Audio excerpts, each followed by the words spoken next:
C'est Jenny Garden, je suis médium énergéticienne et je réponds à vos questions, celles que vous me posez durant les séances, que ce soit de la médiumnité, du soin énergétique, des accompagnements FJ, etc. Ou que vous me posez dans les commentaires, sur les réseaux, etc. Alors, petit sourire, parce que je sais de quoi on va parler. Et que je sais pas comment je vais vous dire ces choses-là. Donc on va voir, on va improviser. C'est pas un sujet facile, hein. Alors, on a eu de mémoire le 3 juillet en live Frédéric et Juliette, qui sont un couple de flammes jumelles réunies.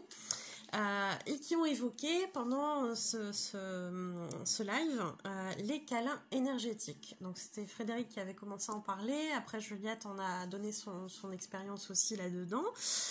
Mais c'est vrai que pendant le live, ça a été un petit peu compliqué parce qu'il y avait pas mal de bugs. Donc on a refait une vidéo ensemble qu'on a diffusée ensuite en essayant de reprendre un maximum vos questions du live, mais je pense qu'il y en a quelques-unes qui sont passées à la trappe malheureusement, mais on a fait au mieux. Et on est revenu sur les câlins énergétiques, donc forcément il y a des points qui ont été discutés et d'autres qui n'auront pas été... qui auront été peut-être oubliés, etc. par rapport au live, mais voilà, allez revoir aussi ces deux vidéos-là si vous le voulez. Parce que du coup les câlins énergétiques on en a reparlé pendant cette vidéo et malgré tout ça il y a quand même une personne qui a reposé une question sur les câlins énergétiques dans les commentaires, je la remercie beaucoup, et qui dit est-ce qu'on peut dire que les câlins énergétiques c'est envoyer de l'amour à son runner? Alors du coup j'ai reposé la question à Frédéric et Juliette, qui ont accepté de me répondre et qui ont accepté que je vous diffuse carrément l'audio qu'ils m'ont fait. Donc c'est un audio qui dure à peu près 5 minutes. Donc je vais vous le diffuser tel quel parce que je trouve que ça a été bien expliqué par rapport à ce qui... Voilà, j'avais pas forcément envie moi de réinterpréter leurs mots ou tout ça, donc je vous le fais écouter. Bonsoir Jenny. J'espère que vous entendrez bien. Effectivement, on a quelques éléments de réponse à t'envoyer. Ce qu'on va faire là ce soir. Clairement, on distingue les câlins énergétiques à distance de ceux qui peuvent être faits en présence. Et même en présence, on n'est pas forcément en train d'avoir une étreinte physique. Donc ça, c'est un premier point. Le deuxième point... Alors effectivement, quand on est en présence, on est informé l'un et l'autre, mais à distance, c'est d'autant plus fort que les deux protagonistes du câlin énergétique sont informés du moment où on déclenche, où on a envie de déclencher un câlin énergétique. Et on peut quand même faire un câlin énergétique à une personne sans qu'elle le sache. Oui, mais pour moi, dans ces cas-là, ça doit pas être réceptionné de manière aussi puissante que si elle est informée. Okay. Voilà. Tout ça, je pense qu'on... La notion... le câlin énergétique, ah oui, moi j'avais pensé que par rapport à la question de Karine, pour moi, c'est une sorte... Enfin, il y a la notion d'amour, c'est sûr, mais un câlin énergétique, ça peut se faire avec un ami, tout simplement. C'est pas forcément que le côté sentimental. Mais bon, quand c'est un ami, c'est aussi de l'amour dans le sens amitié. Et effectivement, si c'est le côté sentimental, c'est de l'amour au sens amoureux. Donc, dans tous les cas, la réponse à la question de Karine, c'est... oui, c'est bien de l'amour. Voilà. On hésitait effectivement à évoquer la question, mais pour moi, il y a un parallèle éventuellement à faire avec ce qu'on appelle des soins énergétiques à distance. Voilà. Mais ceci dit, donc, pour répondre plus spécialement à la question de câlin énergétique, c'est sûr que... Est-ce que c'est envoyer de l'amour à l'autre? C'était ça la question. Ouais. Eh ben, moi j'ai dit oui. Oui, ben, moi aussi, j'estime que c'est de l'amour. Dans notre vidéo, on en parle effectivement un petit peu c'est soit en direct, soit à travers la source. Et par contre, on avait envie d'évoquer les effets physiques, les ressentis physiques d'un câlin énergétique. Moi, quand j'étais en Australie, donc on était donc à distance, et donc moi, quand j'ai parlé dans la vidéo que j'avais ressenti quelque chose de beaucoup plus puissant que les fois d'avant, j'avais eu des pétillements dans les mains, donc les mains comme avec une sorte de fourmi un peu dans une des mains en tout cas, des spasmes dans le corps, j'avais même eu jusque les larmes aux yeux. Et toi, cette fois-là, du coup, tu avais quoi de ton côté? Moi, de mon côté, des pétillements dans les mains, le ressenti des pulsations cardiaques dans mon corps, mon bas-ventre très très chaud. Enfin, j'utilise l'expression des papillons, mais non, là, c'était vraiment très très chaud. Et des spasmes, encore une fois, dans mon corps, moi aussi, comme si il y avait quelque chose de très intime qui était en train de se jouer entre nous. Mais pour être clair, tu avais quand même. Enfin, est-ce que tu avais genre. Érection ou quoi ou... Non. Pas seulement. Ça allait pas forcément jusque-là, parce que si on parle des détails un peu plus intimes. Pour parler de détails intimes, j'avais pas jusque-là, mais ça restait localisé et quand même. Ouais. Okay. Et du coup, localisé par rapport au chakra racine et sacré, du coup. On en a parlé à un moment dans la vidéo. Et oui, moi j'avais assimilé du coup cette fois-là où ça avait été très intense à une sorte d'orgasme énergétique que j'avais eu. Voilà. Donc je sais pas si on peut parler que j'étais dans un état modifié de conscience, peut-être pas aller jusque-là, mais j'étais un peu ailleurs en tout cas. Et aussi je voulais rajouter quelque chose. Ah oui, on s'était demandé quand on avait fait un câlin énergétique, un câlin énergétique en présence l'autre fois, où on était en étreinte physique mais sans acte sexuel, on ne pouvait pas étendre ça à presque le tantrisme, faire l'amour tantrique ou on se posait cette question. Ouais. Voilà, j'espère que notre réponse te satisfera. Et puis si tu as d'autres éléments dont tu as besoin, tu n'hésites pas à nous dire. Et puis si tu veux faire un live spécialement sur cette question-là, pourquoi pas. Voilà, pour le live, moi je ne serais pas assez, je pense, expérimentée pour le faire. Et puis, je sais pas si un live... Mais avec d'autres, pas que nous. Voilà. Écoute, on te souhaite une bonne soirée, Jenny. Et merci pour cette question qui nous a obligés à approfondir la question de notre côté également. Passe une bonne soirée. À bientôt. Bon. Voilà la réponse de Frédéric et Juliette, que je remercie encore pour leur disponibilité, pour avoir répondu, et de manière, j'adore parce qu'ils ont préparé le live aussi d'une manière très, très carrée, très tout ça, très... Et j'adore, c'est vraiment très structuré à chaque fois, et je les remercie pour ça. Je vais les prendre au mot. Je lance un appel. S'il y a d'autres FJ qui ont envie de témoigner pendant un live de ces câlins énergétiques, etc., de comment ils ont pu ressentir des choses vis-à-vis de leur runner ou de leur chaser, parce que voilà, ça marche aussi dans les deux sens, hein. Pourquoi pas faire un live là-dessus, quitte à programmer les personnes les unes à la suite des autres, parce que je peux pas avoir que 2 écrans sur YouTube en même temps, ou alors faire un partage dans les chats, mais je trouve que c'est beaucoup moins fluide. Si on a envie d'interagir, de reposer des questions, etc., c'est un peu plus complexe. Ou sous une autre forme éventuellement, pourquoi pas. À bon entendeur, salut, si vous avez envie, il y aura peut-être aussi Frédéric et Juliette qui viendront rediscuter de ces choses-là éventuellement. À voir, hein. Je lance ça, vous nous direz si ça vous tente. Bon, C'est un live comme ça va être chaud patate, les amis. On va bien rigoler. Bon, enfin rigoler. J'entends, hein, vous me comprenez quand je dis ça. Alors, Juliette l'a précisé, c'est-à-dire que en énergétique, surtout avec les énergies qui ont bien rehaussé ces derniers temps, tout ce qui est pensée, etc., impacte les personnes qui sont de plus en plus réceptives.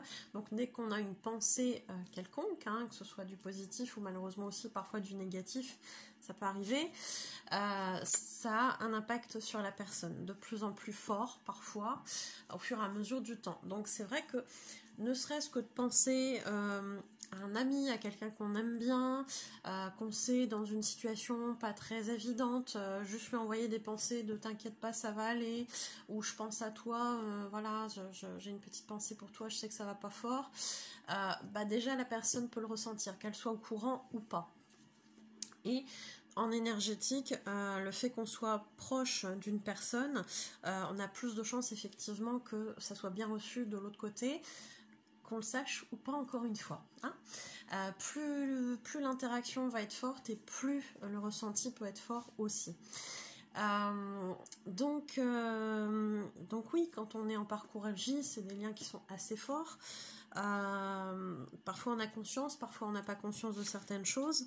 Le câlin énergétique, ça peut être effectivement une pensée d'amour qu'on envoie à son runner ou à son chaser, qu'on l'envoie consciemment ou inconsciemment, parce que ça aussi, hein, c'est possible. Et ça va être reçu, et ça va être reçu consciemment ou inconsciemment, bien évidemment aussi. Donc il peut y avoir une forme d'affection, une forme d'amour, mais aussi beaucoup plus.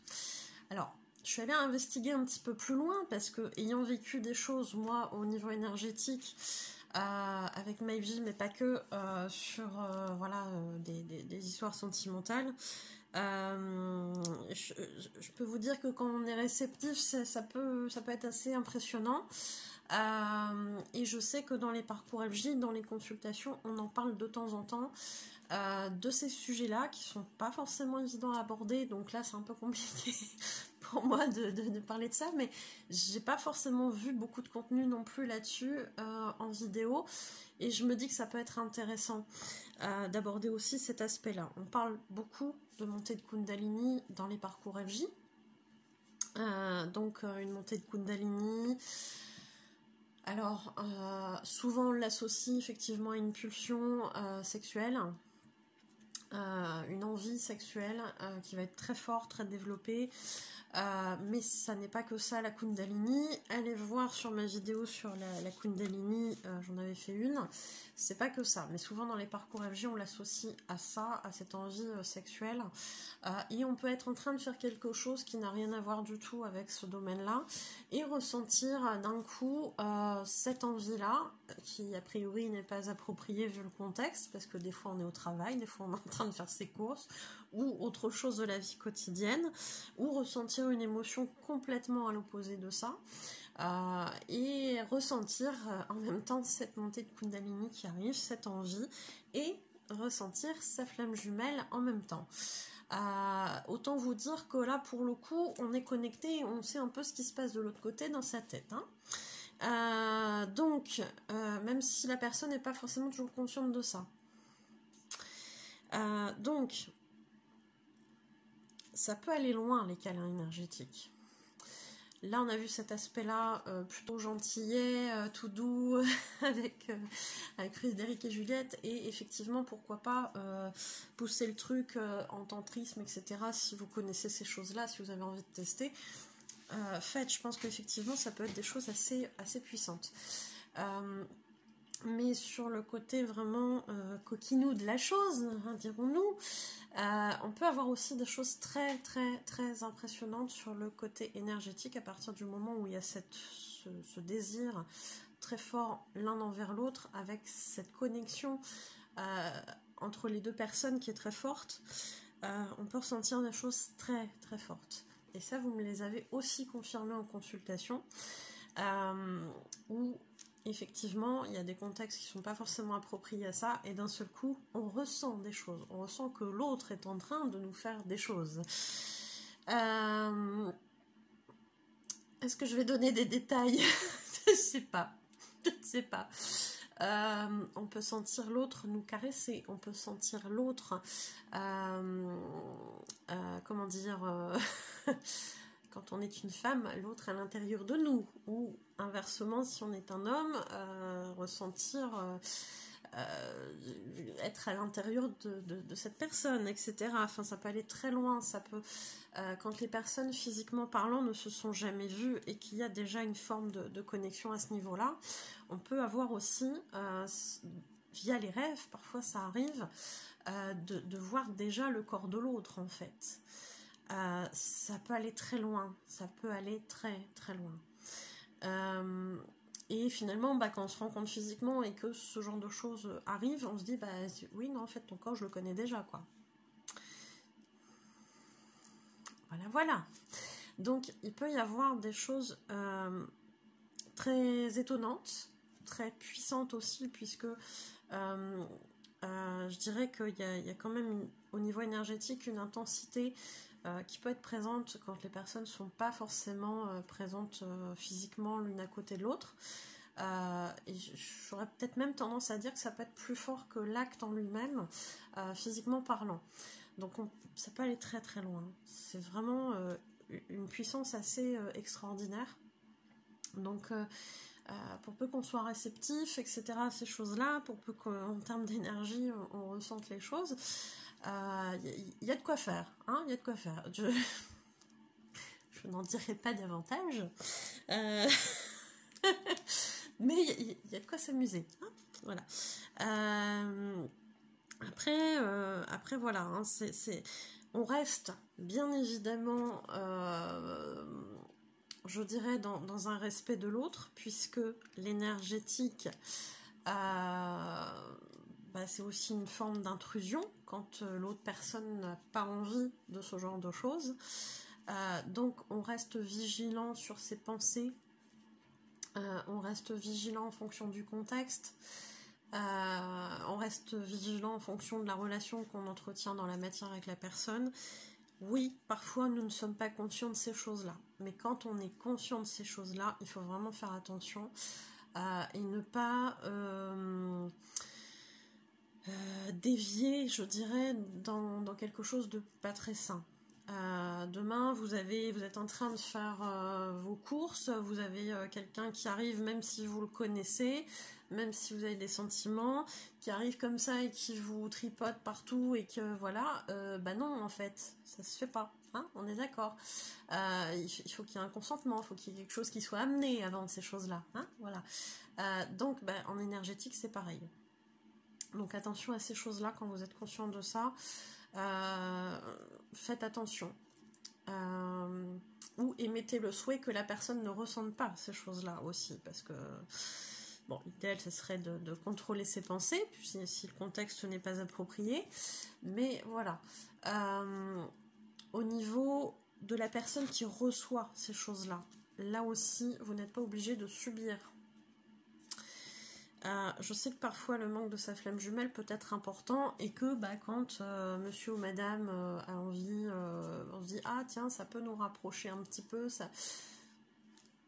Voilà, si vous en avez envie, laissez faire. Si vous n'avez pas envie, vous mettez un stop. Cette personne n'a pas à venir se servir énergétiquement alors qu'en fait le contexte ne s'y prête pas. Donc là, hein, consentement partout. Hein. Donc, en énergétique, on fait attention aussi à ça. Et quand vous ressentez ces choses-là, si ça n'est pas dans vos envies, même si vous aimez la personne, etc., on met un stop. On met un stop. C'est important. Je pense que j'ai fait le tour sur cette vidéo, sur les câlins énergétiques. Je pense que là, on a vu à peu près tous les aspects de la chose. Et mettez vos témoignages en dessous, là, les petits coquinous, hein, les commentaires coquinous, ça va y aller, je pense. Mettez vos expériences, mettez ce que vous avez vécu, mettez comment vous l'avez ressenti, etc. C'est hyper important aussi de savoir qu'on n'est pas tout seul à vivre ces choses-là, parce que on en a parlé un petit peu avec Juliette à part, hein, si j'avais pas connaissance de ces choses-là, j'aurais pu penser, elle m'a dit ça, hein, que j'étais tarée, quoi. Non, en fait, non, ça existe, l'énergétique, on le ressent, donc à partir de ce moment-là, non, on n'est pas frappandingue, hein. Donc, mettez ça dans les commentaires pour justement montrer qu'on n'est pas seul à vivre ces choses-là, voilà. Dites-nous ce que vous en avez pensé aussi, et puis voilà. En tout cas, j'espère que ça vous aura plu. Voilà, petite vidéo coquinette. C'est pas trop l'habitude. J'espère que j'aurais pas été un peu trop gênée dans tout ça. Mais bon, ça fait partie de la vie. Et puis, des fois, on aborde ces choses-là aussi, hein. C'est important de montrer aussi que ces choses-là existent. Je trouve qu'il n'y a pas forcément beaucoup de contenu là-dessus. Et c'est des choses qui reviennent parfois dans les consultations. Ah! Les guides sont en train de me dire, parle d'un truc en particulier, d'un truc très concret. Sauf que là, je ne sais pas comment je vais vous dire ça.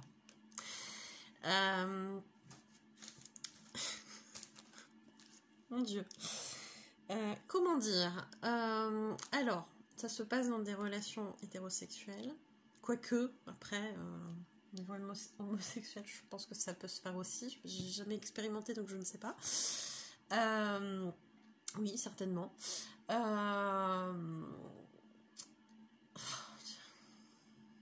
Qu'est-ce que vous me faites pas dire? Alors, dans certaines consultations, il est venu un sujet, parfois confidence de femmes, parfois confidence d'hommes par rapport à leur flamme jumelle qui était une femme, qui m'ont dit, dans la relation flamme jumelle, bizarrement, je n'avais pas besoin d'outils de lubrification. Parce que en fait voilà, entre les deux ça se passait très très très bien à ce niveau là, il n'y avait pas besoin de bonus, dirons-nous, de choses comme ça, parce que du coup madame avait été oh mon Dieu. Tout se passait bien quoi dans le corps de madame, et c'était dans des conditions très favorables, dirons-nous, pour que ça se passe très bien. Alors, effectivement, mon Dieu, les guides, là, vous me faites dire des trucs. C'est un outil indispensable, effectivement, quand on est une femme, pour que ça se passe le mieux possible dans la relation intime. Effectivement, il faut que le terrain soit... peut-être faire un bêtisier. Il faut que le terrain soit lubrifié. Enfin, je sais pas comment dire ça autrement. Et effectivement, dans ce qui est ressorti dans les consultations, c'est que quand il y a eu d'autres partenaires précédents, il y avait besoin d'une aide extérieure avec certains produits, voilà. Pour que ça se passe bien. Par contre, avec la flamme jumelle, il n'y a jamais eu besoin. Voilà. Donc même corporellement, le fait d'être avec sa flamme jumelle, tout est fluide, quoi, si je peux dire ça comme ça.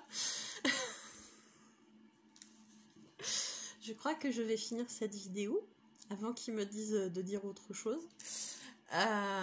Mais effectivement, oui, l'envie est là, l'envie est très forte avec la flamme jumelle. Il y a quelque chose qui se passe énergétiquement, qui se ressent au niveau du corps, et qui se concrétise. Ils sont en train de me dire, non mais parle aussi du final.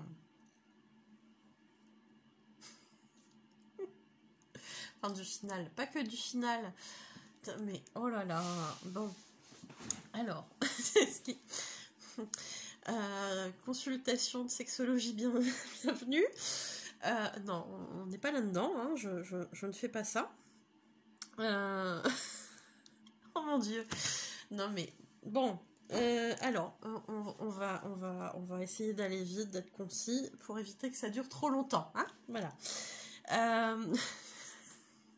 Oh non, non les guides, vous pouvez pas dire des trucs comme ça. Ils sont... Non mais c'est bien aussi quand ça dure. Ils sont coquinous, hein. Bon, je crois qu'ils ont envie de jouer là, ils s'amusent. Alors, je sais plus ce que je vais dire du coup. Donc, pendant l'acte, ça peut être très différent aussi de ce qu'on a l'habitude quand on n'est pas avec sa FJ, quand on a connu des personnes avant, et qu'après on connaît sa FJ. Alors il y a des fois, il y a des choses à régler au niveau de l'intime, au niveau de la sexualité, et du coup ça peut faire en sorte que ça se passe pas forcément très bien. Mais dans ce qui revient quand même assez régulièrement, c'est que l'acte en lui-même avec la flamme jumelle est quelque chose d'assez fort, ce qui n'est pas forcément le cas quand les personnes ont eu des relations avant avec d'autres femmes ou d'autres hommes, et qui a quand même une certaine intensité qui est perturbante, surtout beaucoup pour le runner. Qui va être relevé aussi par le chaser, bien sûr, mais le chaser, il attend ça, quelque part, que ça soit très fort. Et le runner, ça va le perturber. Donc, derrière, il peut y avoir des fuites du runner, etc. On va pas repartir là-dedans. On connaît comment ça se passe. Mais au niveau de l'intensité du rapport, c'est vrai que ça peut être assez costaud. C'est des choses qui reviennent assez régulièrement dans les consultations, mais j'ai jamais connu ça avec quelqu'un d'autre, etc.